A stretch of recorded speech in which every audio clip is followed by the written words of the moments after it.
Good morning everyone. Welcome to PW only IAS. दोस्तों, अभी जो इलेक्शंस हुए उनमें आपने नोटिस किया होगा कि हमारे पास कुछ तो ऐसी जगहें थी जहां पर एक क्लियर मैंडेट हमें देखने को मिला। जैसे अगर आप केरला की बात करो, वहां पर हमें पता है, असम की बात कर लीजिए, ठीक है, पुडुचेरी की बात कर लीजिए, राइट, एंड ऐसे ही वेस्ट बंगाल की भी। बट अगर हम बात करें ना तमिलनाडु की, तो यहाँ पर सिचुएशन बहुत ज़्यादा इंटरेस्टिंग बन चुकी है। उसका आप रीज़न यहाँ पे ये समझना, एक्चुअली तमिलनाडु असेंबली के अंदर टोटल आपको 234 सीट्स हैं। वो आपको पता है कि अगर किसी पर्टिकुलर पार्टी को अपनी मेजोरिटी चाहिए तो 50% प्लस वन सीट्स उसको चाहिए होंगी। यानी कि यहाँ पे मेजोरिटी का मार्क क्या है, वो है 118। ठीक है, आधा होता है 117, उससे एक ज़्यादा 118, इतनी सीट्स चाहिए। अब दिक्कत क्या है कि जो टीवी के पार्टी है ना, जो विजय की पार्टी है, उनको 108 सीट्स मिली। बट जो विजय थे वो खुद 2 सीट से लड़े, तो इफेक्टिवली उनको 107 सीट्स मिली है, राइट। और नंबर भी कम होके एक 234 की जगह 233 हो जाएगा अगर उनको एक सीट से रिजाइन करना पड़ेगा। पर दिक्कत यही है कि यहाँ पर अभी भी किसी पार्टी को यहाँ पे मेजोरिटी नहीं है। अब इंटरेस्टिंग बात यहाँ पे क्या हुई है कि जो कांग्रेस पार्टी थी उनको 5 सीट्स मिली थी, उन्होंने भी यहाँ पे इनको समर्थन देने का यहाँ पे बोला है, तो 112 सीट्स हो जाएंगी। पर अभी भी लगभग 5 से 6 सीट्स जो हैं वो यहाँ पर टीवीके को चाहिए होंगी ताकि वो एक स्टेबल गवर्नमेंट यहाँ पे फॉर्म कर पाए। तो इसी केस में वहाँ की जो लेफ्ट पार्टीज हैं, वीसी के पार्टी हैं, ये बहुत इंपॉर्टेंट बन जाती है कि ये किसको सपोर्ट करती हैं। अब देखो, इसी बीच में एक इंटरेस्टिंग बात ये आ रही है कि जो वहाँ की जो पार्टीज हैं, डीएमके और एआईएडीएमके, लगभग पिछले 50 साल इन दोनों पार्टीज ने एक दूसरे के अपोजिशन में राजनीति करी है। मतलब बिल्कुल एक दूसरे के अपोजिंग पार्टीज हैं। पर ऐसा हो सकता है कि ये दोनों पार्टीज भी अब साथ में आ जाए, इट इज ऑल्सो पॉसिबल। इसके रिगार्डिंग भी बातचीत चल रही है। तो कौन पार्टी आगे जाके सरकार बनाएगी, अभी कंप्लीट क्लैरिटी नहीं है, क्योंकि थोड़े से नंबर्स अभी यहाँ पे हमें कम देखने को मिल रहे हैं।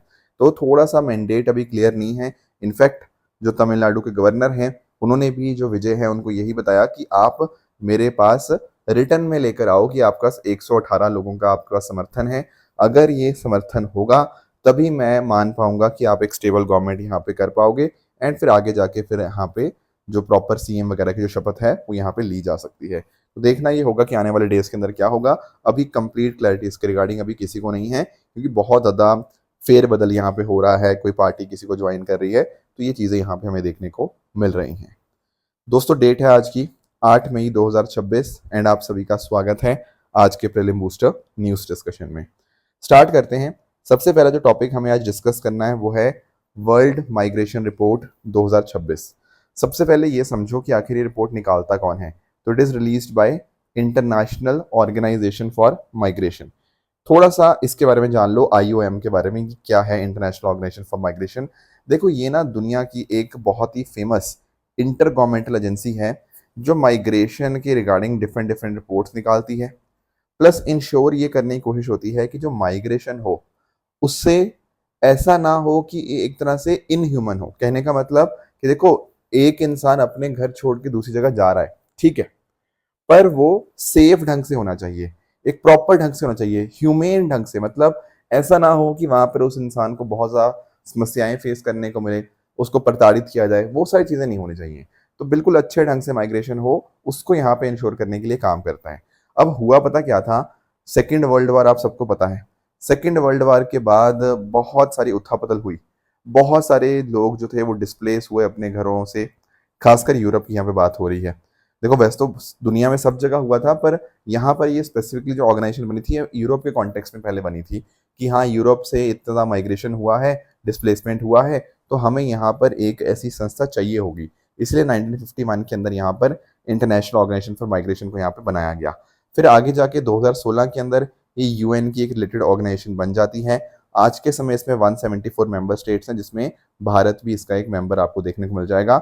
इसके हेडक्वार्टर आपको जिनीवा स्विट्जरलैंड के अंदर देखने को मिल जाते हैं, ठीक है। तो इसकी इस तरह से ना हर तरह से एक रिपोर्ट आती है, वर्ल्ड माइग्रेशन रिपोर्ट। अब इस बार के रिपोर्ट में इन्होंने यहाँ पे क्या चीज़ें हाईलाइट की हैं। एक तो पहली बात ये है कि दुनिया में लगभग 30 करोड़ लोग ऐसे थे जो अपने देश से बाहर रहे 2024 में। यानी कि जन्म उनका कहीं और हुआ है, पर वो रह कहीं और रहे हैं। ऐसे लगभग 30 करोड़ लोग थे। अगर आप दुनिया भर की पॉपुलेशन का बात करो ना तो लगभग ये 3.7% के आसपास आता है। फिर सबसे ज्यादा माइग्रेशन कहाँ से कहाँ होता है, वो होता है मेक्सिको से यूएस से। ठीक है ना, जो डोनाल्ड ट्रंप बात करते हैं ना कि दीवार बना देंगे वहां पे, तो मेक्सिको यूएस से एक बहुत इंपॉर्टेंट माइग्रेशन कॉरिडोर है। फिर अगर भारत के कॉन्टेक्स्ट में बात करें तो इंडिया से यूएई माइग्रेशन बहुत ज्यादा होता है। इंडिया से यूएस ये आपका 5th और 6th नंबर पे देखने को मिलता है यूएई और यूएस के साथ। ठीक है, बाकी देखो जो एशिया से ज्यादातर लोग माइग्रेट करते हैं ना, वो लेबर की वजह से करते हैं कि उनको कहीं और लगता है कि चलो यार यूएई चलते हैं, वहां हम लेबर के तौर के ऊपर काम कर पाएंगे। गल्फ कंट्रीज में लोग जाते हैं, मोस्टली वो लेबर स्पेसिफिक यहाँ पे एशिया से आपको जो माइग्रेशन देखने को मिलता है। कुछ और इंटरेस्टिंग बातें जो यहाँ पे निकल के आई हैं वो ये है कि ज्यादातर जो माइग्रेशन है ना वो मेल डोमिनेटेड होता है, यानी कि जो महिलाएं हैं वो नॉर्मली घर पे ही रहती हैं, जो पुरुष होता है वो दूसरे देश यहाँ पे माइग्रेट करता है, खासकर लेबर वाले सेक्टर के अंदर। भारत के केस में बात करें तो जैसे यूएस में लगभग 3.2 मिलियन इंडियंस यहाँ पे रहते हैं, तो भारत का डायस्पोरा जो है काफी आपको अलग अलग देशों में देखने को मिल जाएगा। सिमिलरली अगर हम बात करें जैसे यूएई की बात करें तो यूएई जो ऐसा देश है ना ये तो मोस्टली माइग्रेंट से ही बना है। वहां की लगभग 3/4 आबादी जो है वो माइग्रेंट से ही बनी हुई है। अब इंडिया का जो माइग्रेशन है ना वो दो तरह का है। दो तरह का कैसे, देखो एक तो लोग जाते हैं गल्फ कंट्रीज वाली साइड। जो गल्फ कंट्रीज वाले जाते हैं ना वो होते हैं लेबर। ठीक है, लेबर माइग्रेशन वहां पे होती है। पर काफी सारे लोग यूएस भी जाते हैं। जो यूएस जाते हैं वो लेबर नहीं होता, वो होता है स्टूडेंट्स, वो होते हैं प्रोफेशनल, जो स्किल्ड होते हैं, उनका मोस्टली माइग्रेशन देखने को मिलता है यूएस में। तो इंडिया का माइग्रेशन दोनों तरह का हमें यहाँ पे देखने को मिलता है। दुनिया में माइग्रेशन के रिगार्डिंग एक सबसे बड़ा कंसर्न पता क्या आया है कि काफी सारे माइग्रेंट्स कहीं ना कहीं कुछ ऐसे रूट्स लेते हैं माइग्रेशन के लिए जो बहुत ज़्यादा खतरनाक होते हैं। देखो आप सब लोगों ने कुछ इलीगल माइग्रेशन के बारे में मूवीज देखी होंगी, जैसे डंकी वगैरह मूवी आई थी। बाकी और माइग्रेशन रूट्स में भी कहीं पर बोट्स के माध्यम से जाना पड़ता है, कहीं जंगल क्रॉस करने पड़ते हैं, कहीं पहाड़ आते हैं रास्ते के अंदर। तो काफ़ी सारे लोग माइग्रेंट्स जो हैं उनकी डेथ हो जाती है, काफ़ी सारे लोग लापता हो जाते हैं रास्ते के अंदर ही। तो कहीं ना कहीं यहाँ पर ह्यूमैनिटेरियन कंसर्न हमें यहाँ पे माइग्रेशन के रिगार्डिंग देखने को मिलता है। और यही सारी बातें यहाँ पर इंटरनेशनल ऑर्गेनाइजेशन फॉर माइग्रेशन की जो रिपोर्ट हमारे सामने निकल कर आई है उसने भी यही सेम बातें यहाँ पे हाईलाइट करी हैं। राइट, आगे आते हैं दोस्तों। नेक्स्ट टॉपिक हमारे सामने है path finder, India's first orbital data centre satellite. थोड़ा सा टेक्निकल टॉपिक है तो थोड़ा ध्यान से आप इसको सुनिएगा। देखो भारत का ना एक स्पेस टेक स्टार्टअप है पिक्सल के नाम से। ठीक है, एक भारत के अंदर एक और कंपनी है सर्वम एआई, बहुत ही फेमस है सर्वम एआई। ठीक है, ये एक एआई के सेक्टर में काम करने वाली भारत की एक कंपनी है। अब ये दोनों कंपनीज साथ में आई हैं ताकि भारत का पहला ऑर्बिटल डेटा सेंटर सैटेलाइट जिसका नाम पाथ फाइंडर है उसको बनाया जा पाए। अब सवाल आता है कि ये ऑर्बिटल डेटा सेंटर सैटेलाइट, ये इतना टफ सा नाम क्या है, व्हाट डज इट मीन। देखो आप एक सैटेलाइट को सबसे पहले समझो, एक सैटेलाइट काम कैसे करती है। देखो सैटेलाइट सर ऊपर होती है, हाँ, वहां से ना जो भी डेटा होता है वो डेटा धरती पे भेजता है, उसको हम बोलते हैं रॉ डेटा। जो भी उसके पास सैटेलाइट के पास डेटा आया उसने वो उस डेटा को धरती पे भेज दिया। ठीक है, धरती पे हमारे पास कंप्यूटर्स वगैरह होते हैं, हम उनको अंडरस्टैंड करते हैं, प्रोसेस करते हैं। तो आम तौर के ऊपर जो ट्रेडिशनल सैटेलाइट है वो कुछ इस तरह से काम करती है। चलो ठीक है, पर अगर हम बात करें इस ऑर्बिटल डेटा सेंटर की या ऑर्बिटल डेटा सेंटर सैटेलाइट की, जो नया केस हम बनाने जा रहे हैं, जो भारत का पहला पाथ फाइंडर यहाँ पे नाम से बनेगा, उसमें क्या होगा, उसमें पता क्या होगा। देखो ऊपर सैटेलाइट है, हाँ ठीक है, अब यहाँ पर ना ऑर्बिटल वाले के अंदर रॉ डेटा जमीन पे नहीं आएगा, वो सैटेलाइट ही वहां पर ऊपर हवा में उस डेटा को प्रोसेस करेगी। स्पेस के अंदर ही यहाँ पे डेटा प्रोसेस हो रहा है, नीचे जमीन पे उसको हम ला ही नहीं रहे। ठीक है ना, हम रॉ डेटा नहीं भेज रहे नीचे, ऊपर ही स्पेस के अंदर डेटा प्रोसेस हुआ, फिर जो भी इनसाइट्स थे वो हम यहाँ पे धरती पे भेज पाएंगे। अब सवाल आएगा कि सर ऐसा कर क्यों रहे हैं। देखो फर्क समझना यहाँ पे, पाथ फाइंडर जो करेगा ना वो real data, real time data processing करेगा ऑर्बिट के अंदर ही। ट्रेडिशनल सैटेलाइट क्या करती हैं, रॉ डेटा भेजती हैं एनालिसिस के लिए, उस वजह से आता है डिले। ठीक है, क्योंकि धरती पे रॉ डेटा आ रहा है, फिर धरती पे आके एनालिसिस हो रहा है। पर ऑर्बिटल वाले के अंदर क्या होगा, डेटा जो होगा वहीं प्रोसेस हो जाएगा, सीधा इनसाइट्स आएंगी सीधा धरती के ऊपर। तो इससे क्या फर्क पड़ता है, इससे सर जो डिले होगा वो पहले जो ज्यादा होता था अब वो कम हो जाएगा। आप लोगों ने एक वर्ड सुना होगा, लेटेंसी। लेटेंसी का मतलब दरअसल में डिले ही होता है, ठीक है ना। तो एक्चुअल में अगर हमें अपनी डिसीजन मेकिंग को तेज करना है, उसके अंदर हमारे पास ये ऑर्बिटल डेटा सेंटर सैटेलाइट हमें काम कर पाएगा। जैसे मैं आपको एग्जांपल देता हूं, देखो इस पर्टिकुलर सैटेलाइट के ना कई एक फंक्शन हो सकते हैं, कई सारे। जैसे फॉर एग्जांपल बॉर्डर मॉनिटरिंग। अब देखो वहां पे मान लो चाइना देश में अंदर घुसने की कोशिश कर रहा है, तो उस केस में क्या होगा, हमारे पास देखो फटाफट हमें डेटा अगर हमारे पास होगा, उसको फटाफट हमने इंस्टेंटली एनालाइज करके फटाफट एक्शन लेना है। ग्राउंड प्रोसेसिंग का वेट करने की जरूरत नहीं है। तो ये जो हमारी सैटेलाइट है ये फटाफट ये सारे काम कर देगी, समझ रहे हो, क्योंकि सारा डेटा वहीं ऊपर प्रोसेस हो रहा है।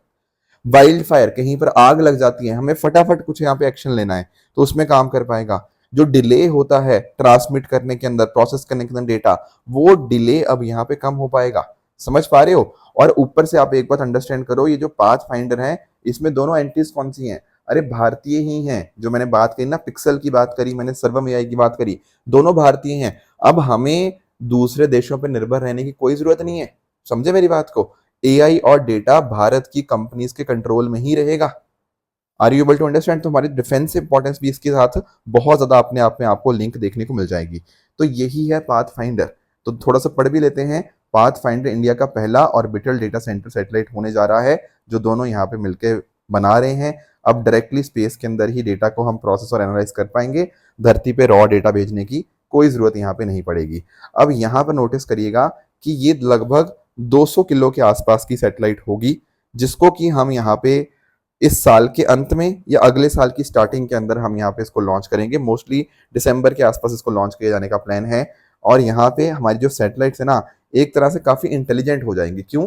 क्योंकि अब भाई देखो यार, सैटेलाइट के अंदर ही सारा कुछ डेटा एनालाइज हो पाएगा, वहीं से डिसीजन मेकिंग हम यहाँ पे कर पाएंगे। तो इनको बोलते हैं इंटेलिजेंट सैटेलाइट।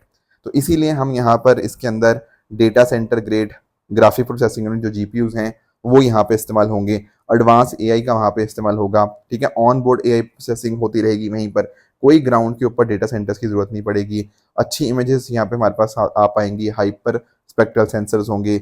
एआई का इस्तेमाल करके हम बहुत अच्छे से यहाँ पे काम कर पाएंगे। एआई ट्रेनिंग, जो इन्फ्रेंस होता है वो वहीं पर सारा कुछ ऑर्बिट के अंदर ही हो पाएगा। So these are the benefits. इसी को बोल रहे हैं हम पाथ फाइंडर, भारत का पहला orbital data centre satellite. I hope ये जो कॉन्सेप्ट था ये आपको समझ आया होगा। आगे आएंगे दोस्तों, नेक्स्ट टॉपिक हमारे सामने है regarding fugitive economic offender FEO. सबसे पहले एक बात समझते हैं। देखो आपको मैं एक एग्जांपल देता हूं। जैसे आप लोगों ने विजय माल्या का नाम सुना होगा। अब देखो विजय माल्या निर्दोष है या दोषी है, ये मुझे तो नहीं पता, ठीक है। क्योंकि देखो पहले तो मैं समझता था दोषी है, पर फिर मैंने उनका एक पॉडकास्ट देखा। उस पॉडकास्ट के अंदर तो उन्होंने बोला है कि मैंने कौन सी चोरी करी है। तो देखो पॉडकास्ट तो बड़ा ही इंटरेस्टिंग था उनका, तो उसमें नहीं चलो जाएंगे। बट आप एक बात समझना कि कई बार पता क्या होता है, कुछ लोग ऐसे होते हैं जो बहुत सारे पैसे उनको वापस करने थे इंडियन बैंक्स को, या फिर कुछ और इकोनॉमिक ऑफेंस के अंदर उनको यहाँ पे चार्जेस लगे हैं, और वो देश छोड़ के भाग गए हैं। कोई इंग्लैंड में बैठा है, कोई कहीं और बैठा है, वो देश छोड़ के भाग गए हैं। क्यों भाग गए हैं? क्योंकि वो जानते हैं कि अगर वो वापस आएंगे तो उनको प्रोसिक्यूट करा जाएगा। अब ऐसे लोगों को सबक सिखाने के लिए हमने यहाँ पर ना एक एक्ट लेकर आए थे, फ्यूजिटिव इकोनॉमिक ऑफेंडर एक्ट 2018। इनको हम लोग भगौड़े बोलते हैं हिंदी के अंदर। तो पॉइंट पता क्या हुआ, जो फ्यूजिटिव इकोनॉमिक ऑफेंडर होते हैं वो एक ऐसा इंसान होता है जो जानबूझकर देश छोड़ के भाग गया है या वापस भारत आने के लिए मना कर रहा है, क्योंकि उसको पता है कि उसको प्रोसिक्यूट किया जाएगा। अब ध्यान रखना, ये जो फ्यूजिटिव इकोनॉमिक ऑफेंडर होते हैं ना, ये कम से कम 100 करोड़ का ऑफेंस होना चाहिए इनसे। ऐसा नहीं कि आप लोग 5 लाख रुपया लेके भाग गए हो और आपके ऊपर हम फ्यूजिटिव इकोनॉमिक ऑफेंडर लगा देंगे, नहीं, ऐसा कुछ नहीं है। कम से कम 100 करोड़ का यहाँ पे ऑफेंस होना चाहिए, और आप भारत आने से मना कर रहे हो, तभी आपके ऊपर ये फ्यूजिटिव इकोनॉमिक ऑफेंडर वाला जो एक्ट है यहाँ पे लग पाएगा। अब सवाल आता है इसके अंदर होता क्या है। देखो एक तो होता है कि कोई भारतीय कोर्ट आपके अगेंस्ट अरेस्ट वारंट इशू करता है। बाकी इसके अलावा यहाँ पर ना स्पेशल कोर्ट्स होते हैं। स्पेशल कोर्ट्स कौन से? जो पीएमएलए वाले, prevention of money laundering act वाले पीएमएलए कोर्ट स्पेशल होते हैं। तो उनके माध्यम से डिक्लेयर किया जाता है किसी इंसान को फ्यूजिटिव इकोनॉमिक ऑफेंडर, ठीक है। तो जिनके भी 100 करोड़ से ऊपर के यहाँ पे इकोनॉमिक ऑफेंस होंगे उनको यहाँ पे इंक्लूड किया जाएगा। अब उसके माध्यम से फायदा क्या होता है, देखो जो प्रॉपर्टी होती है ना, उनके जो भी अलग अलग प्रकार के एसेट होते हैं, किसी के होटल हो सकते हैं, किसी के बड़े बड़े घर हो सकते हैं, किसी के रिजॉर्ट्स हो सकते हैं, किसी कुछ और हो सकते हैं भारत के अंदर या विदेशों के अंदर, उनको हम यहाँ पे जब्त कर सकते हैं, उनकी प्रॉपर्टीज को कन्फिस्केट किया जा सकता है कंप्लीट हुए ट्रायल के बिना ही। कि मतलब अगर मान लो ट्रायल कंप्लीट भी नहीं ना हुआ तब भी प्रॉपर्टी जब्त की जा सकती है। क्योंकि देखो पॉइंट पता क्या है कि आप इतना सारा पैसा लेकर देश से भाग गए हो और आप वापस भी नहीं आना चाह रहे हो, क्योंकि आपको पता है कि आपके ऊपर कानूनी मुकदमे यहाँ पे लगेंगे। तो उस चक्कर में हमें क्या चाहिए, हमें अपना पैसा तो रिकवर करवाना ही है। तो उस केस में यहाँ पर आप कन्फिस्केट कर सकते हो। ये होता है फ्यूजिटिव इकोनॉमिक ऑफेंडर एक्ट। तो एक टाइम बाउंड प्रोसीजर के अंदर जल्दी से जल्दी ऐसे मुद्दों का फैसला हो पाए ताकि हम उनको एसेट्स को जल्दी से जल्दी सीज कर पाए, इसके लिए यहाँ पर एक्ट बनाया गया था। तो ये जो आपके लोग होते हैं ना, जैसे विजय माल्या, यही पहले फ्यूजिटिव इकोनॉमिक ऑफेंडर थे, ठीक है ना। तो ऐसे ही अभी क्या किया गया है, ईडी ने यहाँ पर 21 और इंडिविजुअल्स को यहाँ पर फ्यूजिटिव इकोनॉमिक ऑफेंडर यहाँ पे डिक्लेयर करवाया है और उनके जो 2000 करोड़ से भी ज्यादा अमाउंट के एसेट्स थे उनको यहाँ पे जब्त किया है ईडी के द्वारा। So that is why this becomes very very important. पर ये 100 करोड़ वाली जो बात है ना, कि कम से कम 100 करोड़ का ऑफेंस होना चाहिए, इस बात को आप जरूर ध्यान में रखिएगा। ये पॉइंट अपने आप में एग्जाम के लिए बहुत ज्यादा इंपॉर्टेंट बन जाता है, ठीक है। तो ऐसे टाइम टू टाइम ये लोग करते रहते हैं, पर अभी 21 बड़े बड़े इंडिविजुअल्स को यहाँ पे इस तरह से भगौड़ा जो है यहाँ पे घोषित किया गया है। नेक्स्ट आएंगे दोस्तों, अगला टॉपिक हमारे सामने है IBCA, International Big Cat Alliance. सबसे पहले तो आप समझना कि बिग कैट अलायंस का मतलब क्या है। देखो यहाँ पर दरअसल में 7 बिग कैट्स की बात हो रही है। कौन से 7 big cats? Lion, tiger, leopard, snow leopard, चीता, जैगुआर और पुमा। ये 7 बिग कैट्स की हम यहाँ पे बात कर रहे हैं। अब हुआ पता क्या था, देखो आपको पता होगा कि भारत का एक बहुत ही फेमस प्रोजेक्ट है, प्रोजेक्ट टाइगर। ये प्रोजेक्ट हमने 1973 के अंदर स्टार्ट किया था, ठीक है। फिर आगे जाके 2023 के अंदर इसी के 50 साल कंप्लीट हो गए प्रोजेक्ट टाइगर के।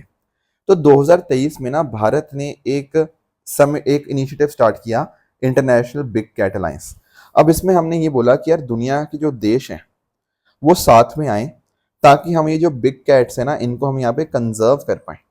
That was our objective. और यहाँ पर हमने ना इसकी मेंबरशिप ओपन कर रखी है कि कोई भी यूएन मेंबर स्टेट हो यहाँ पे IBCA का मेंबर बन सकता है। अब इसमें ना रेंज कंट्रीज भी हो सकती हैं। रेंज कंट्रीज मतलब जहां पर ये बिग कैट्स होती हैं वो तो मेंबर बन ही सकती हैं, पर ऐसे देश जहां पर ये बिग कैट्स नहीं होती पर वो चाहती हैं, वो इंटरेस्टेड है कि यार बिग कैट्स को बचाया जाए, तो वो भी यहाँ पर इसका पार्ट बन सकते हैं। तो लगभग इस तरह से 95 range and non range countries, conservation partner, scientific organisation, corporation, ये सब लोग साथ में आई हैं ताकि हम बिग कैट्स को यहाँ पे बचा पाए। और भारत यहाँ पे इसमें फाउंडिंग मेंबर तो है ही है। देखो ये भारत नहीं, यहाँ पे भारत का इनिशिएटिव है दरअसल में ये, राइट। तो अलायंस जो है ये इंप्लीमेंट किया जा रहा है NTCA, national tiger conservation authority के द्वारा, जो कि ministry of environment, forest and climate change के अंतर्गत आती है। अब ये इसके कुछ फाउंडिंग मेंबर है, जैसे आपका India, Armenia, Bangladesh, Bhutan, Cambodia, Egypt, Ethiopia, Ecuador, Kenya, Malaysia, Mongolia, Nepal, Nigeria, Peru, Suriname, Uganda. ये सभी देश बहुत ज्यादा इंपॉर्टेंट बन जाते हैं। अब हो क्या रहा है ना, अभी यहाँ पर भारत ने इसका जो पहला समिट होने जा रहा है वो अनाउंस किया है, और जो पहला इसका समिट होगा वो अगले महीने ही होगा, ठीक है। 1 और 2 जून को ही भारत के अंदर यहाँ पर ये समिट होने जा रहा है, IBCA का पहला समिट। और कहाँ पर होगा ये दोस्तों? नई दिल्ली के अंदर ही होगा। और ऐसा बताया जा रहा है कि इस पर्टिकुलर समिट के माध्यम से हम लोग न्यू दिल्ली डिक्लेरेशन इंप्लीमेंट करवाने की कोशिश करेंगे, जहां पर हम बात करेंगे कि क्या क्या हम स्टेप्स लेने चाहिए, कैसे इंटरनेशनल पार्टनरशिप्स को हम और ज़्यादा स्ट्रेंथन कर सकते हैं। तो बहुत हाई लेवल डिस्कशन होगी, बहुत सारे टेक्निकल सेशंस होंगे, अलग अलग देशों के रिप्रेजेंटेटिव आएंगे और इनको कैसे कंजर्व करना है वो कोशिश करेंगे। तो इसकी जो थीम रखी गई है that is save big cats, save humanity, save ecosystem, ठीक है। तो पहला इसका IBC समिट यहाँ पे न्यू दिल्ली के अंदर होने जा रहा है और इसके हेडक्वार्टर्स भारत में ही है। आई होप ये बात तो आपको पता होगी। बाकी भारत ने 150 करोड़ भी यहाँ पे दिए हैं इसके लिए 2023 से 2028 के लिए, ताकि यहाँ पर एक कॉर्पस फंड बन सके, इंफ्रास्ट्रक्चर डेवलप हो पाए, और जो भी खर्चे आते हैं आपके रोजमर्रा के जो भी इंटरनेशनल बिग कैट अलायंस के, वो भी यहाँ पे भारत ने इसलिए यहाँ पे पैसा इसके लिए दिया हुआ है। तो ये है आपका IBCA जो आपको यहाँ पे क्लियर होना चाहिए। नेक्स्ट आएंगे दोस्तों, अगला टॉपिक हमारे सामने है पुलित्जर प्राइज के बारे में। देखो सबसे पहले मैं थोड़ा सा आपको इस प्राइस के बारे में समझा देता हूँ। दरअसल में जो प्राइस था ना, ये 1917 के अंदर एस्टेब्लिश किया गया था। जोसेफ पुलित्जर के नाम के ऊपर ये यहाँ पे आपका प्राइस होता है। उन्होंने भी, जैसे ना आपने अल्फ्रेड नोबेल की बात करी होगी, उन्होंने भी अपनी एक विल लिखी थी, ठीक है ना। तो सेम यहाँ पर भी इसकी, यहाँ पे जोसेफ पुलित्जर की विल थी, उसी के बेसिस के ऊपर यहाँ पर पुलित्जर प्राइज 1917 में स्टार्ट हुआ। पर ये जो दिया जाता है ये जर्नलिज्म के लिए दिया जाता है, कि कुछ जर्नलिज्म या आर्ट्स के अंदर कुछ बहुत ही शानदार काम किया गया है, उसके लिए यहाँ पे हम देते हैं। तो जर्नलिज्म, लिटरेचर, म्यूजिक, इन सब के लिए होता है, पर मेनली हम बात करते हैं जर्नलिज्म की। तो हर साल ये जो आपका Columbia University Graduate School of Journalism है, ये हर साल इस अवार्ड को यहाँ पे देता है, ठीक है। जैसे मैंने बताया, जर्नलिज्म कवर हो गया, लिटरेचर, ड्रामा, म्यूजिक कंपोजिशन, इन सब चीज़ों को यहाँ पे कवर करता है। अब इस बार खास बात पता क्या हुई है, कि भारत के 2 जर्नलिस्ट थे जिनको यहाँ पर प्रेस्टिजियस पुलित्जर प्राइज यहाँ पे मिला है। अब आप लोग सोच रहे होंगे कि सर कौन से ऐसे जर्नलिस्ट हैं, हम तो देखते रहते हैं मीडिया वालों को। देखो ये नाम आपने सुने नहीं होंगे, Anand RK and Suparna Sharma. Basically पता पॉइंट क्या होता है, कि आप लोग जो सुनते रहते हो न्यूज चैनल वाले, देखो वो सही पत्रकार तो मैं नहीं मानता, ठीक है, वो तो कुछ भी दिखाते रहते हैं। पर यहाँ पर आप नोटिस कर पाओगे कुछ ऐसे जर्नलिस्ट होते हैं जो बहुत ही शानदार काम करते हैं। एक्चुअली ना इनकी एक रिपोर्ट आई थी ट्रैप्ड के नाम से। अब इन्होंने ना इस पर्टिकुलर रिपोर्ट के अंदर ये बताया कि देश भर के अंदर साइबर क्राइम किस तरह से बढ़ रहे हैं। जैसे आप लोगों को ना मैंने एक बार कंसेप्ट सिखाया था, आपको याद होगा, डिजिटल अरेस्ट का। याद है आपको? इससे डिजिटल अरेस्ट क्या होता है? देखो कई बार पता क्या होता है, आपको फोन आता है, ठीक है, और आपको फोन आता है पुलिस वालों की तरफ से, और पुलिस वाले आपको फोन के ऊपर बोलते हैं कि भाई देखो आपका ना दिल्ली एयरपोर्ट के ऊपर आपका एक बैग था, उसके ऊपर आपका नाम था, आपका आधार कार्ड था, और उसमें ड्रग्स मिली हैं। आप फटाफट अपना वीडियो कैमरा ऑन करो, आपको डिजिटली हमने अरेस्ट कर लिया है। अब बंदा भी डर जाता है ये कॉल सुन के, कि यार अच्छा कोई दिल्ली एयरपोर्ट से कॉल कर रहा है, दिल्ली एयरपोर्ट के पुलिस वाले कॉल कर रहे हैं।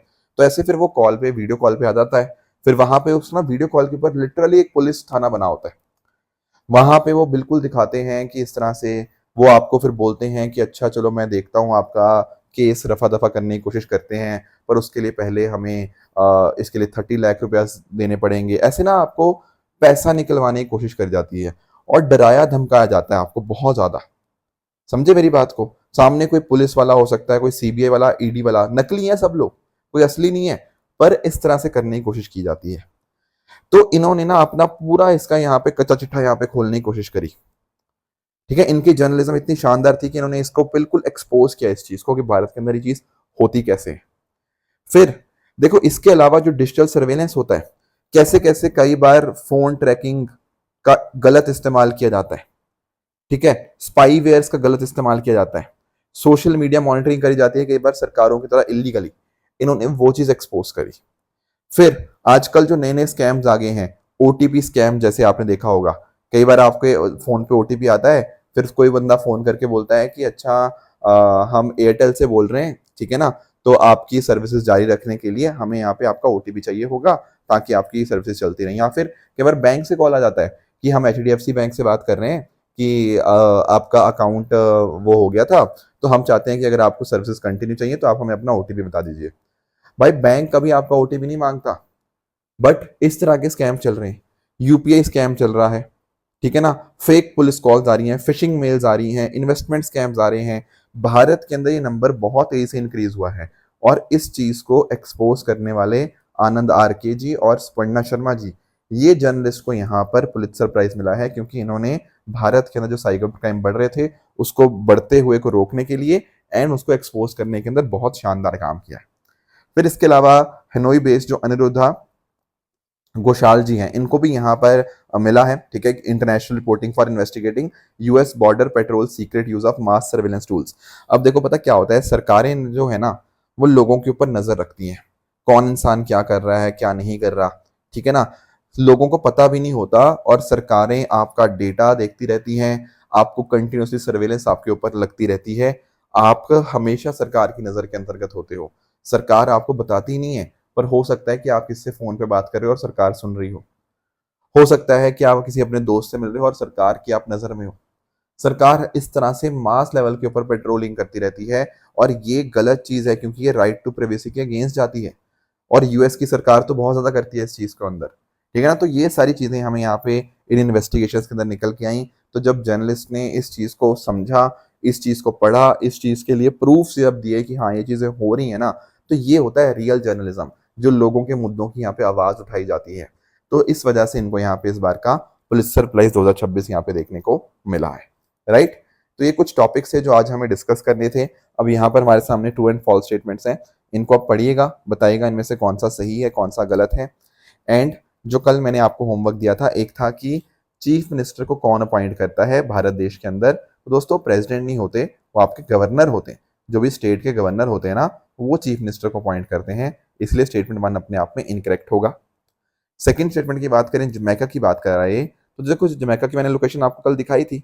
ये दरअसल में एक आइलैंड नेशन है जो आपको कैरिबियन सी के अंदर यहाँ पे देखने को मिलेगा, जो कि अटलांटिक ओशन के साथ कनेक्टेड है। तो सेकंड भी अपने आप में गलत है, मेडिटेरियन सी के साथ थोड़ी है, second is wrong. Third statement कह रहा है जो कॉटन होता है वो टेम्परेट और पोलर कंडीशन में ज्यादातर ग्रो होता है। देखो पोलर कहाँ से आ गया, और बल्कि टेम्परेट भी क्यों ही आएगा, ये मोस्टली आपका ट्रॉपिकल और सब ट्रॉपिकल जो क्लाइमेट होता है ना उसमें ज्यादा होता है। और मैंने आपको बताया था कि कम से कम देखो 15 डिग्री सेंटीग्रेड तो चाहिए चाहिए, पर आइडियल जो सबसे आता है ना वो 21 से 27 डिग्री का रहता है ऑप्टिमम ग्रोथ के लिए। तो जो थर्ड स्टेटमेंट है ये भी अपने आप में इनकरेक्ट बन जाएगा।